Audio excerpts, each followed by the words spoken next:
Hi, ఇప్పటి వరకు మీరు ఎన్నెన్నో ప్రభాస్ గారి paintings, art videos, 3D sketches చూశారు. ఇప్పుడు ఒక లోగో కాన్సెప్చువల్ ప్రభాస్ గారిది ఆర్ట్ వర్క్ వేయబోతున్నా. ఆ లోగోని మీరు ఏ విధంగా యూజ్ చేసుకోవచ్చు, మీ యూట్యూబ్ ఛానల్ కావచ్చు, మీ ఇన్స్టా ఛానల్ కావచ్చు.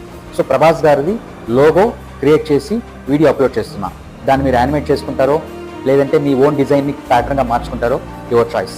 Let's do it.